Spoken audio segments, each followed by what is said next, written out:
Ini dari saudara Mbah Ji. Ini di YouTube ya. Mengatakan apakah Imam Jalaluddin Ar-Rumi itu Syiah? Tidak. Karena berasal dari Persia, emang harus orang Persia itu mesti Syiah? Kan belum tentu. Sebagaimana orang Saudi belum tentu Wahabi misalnya. Apakah benar akidah tasawuf itu disisipi akidah Syiah? Salah. Itu tuduhan orang Wahabi saja, karena dilihat ada kemiripan. Misalnya Syiah cium tangan, itu tasawuf orang Sufi cium tangan. Syiah bertawassul.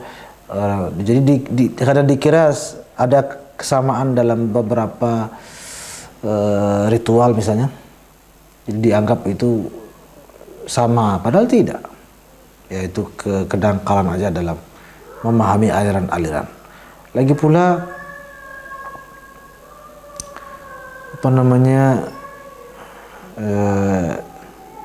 Syiah ini subhanallah, gak mungkin. Ini juga kesalahan fatal orang-orang yang tidak suka dengan tasawuf, tidak suka dengan Syiah.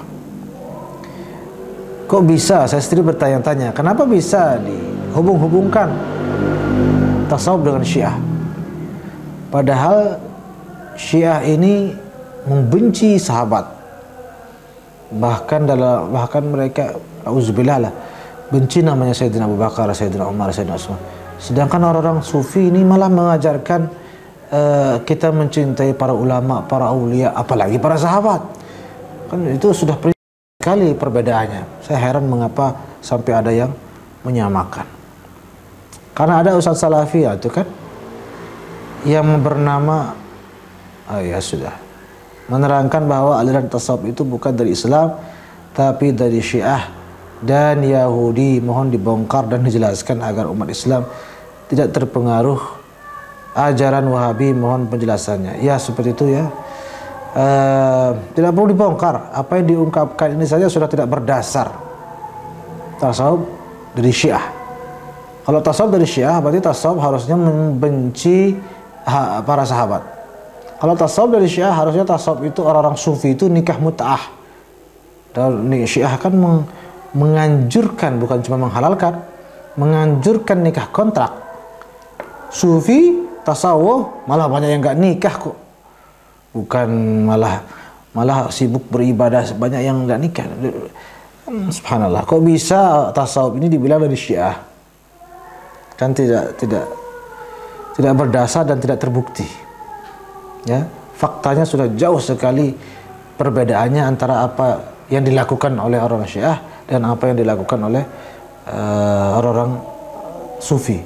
Walaupun ada persamaan hal-hal yang tidak begitu inilah.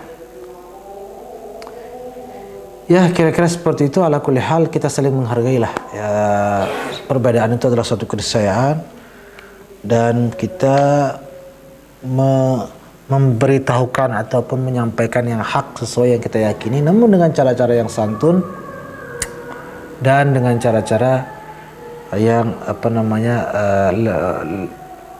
penuh dengan toleransi.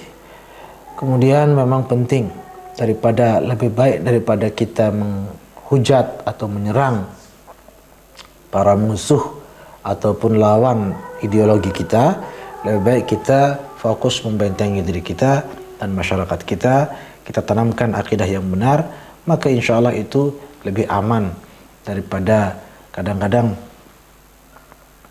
masyarakat kita lemah akidahnya, datang dari luar, terpengaruh, heboh, kita ribut, lalu kita serang mereka yang datang ini, kita bakar tempat ibadahnya, rumahnya, dan lain sebagainya. Padahal salah sendiri. Kenapa kita terlantarkan jamaah kita? Kita tidak pernah bimbing. Begitu datang dari luar, baru kita serang mereka.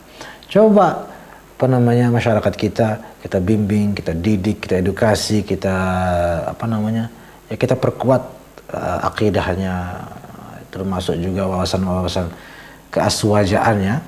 Walaupun datang beribu-ribu dari aliran manapun, cuekin aja, tenang, kita tidak akan mempan, semuanya akan pental lah, mereka akan pulang sendiri dan tidak ada yang dapat dipengaruhi oleh mereka.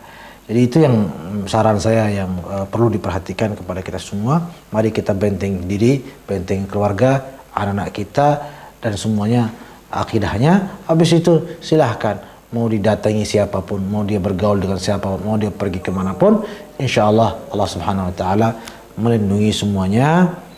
Amin amin ya rabbal alamin.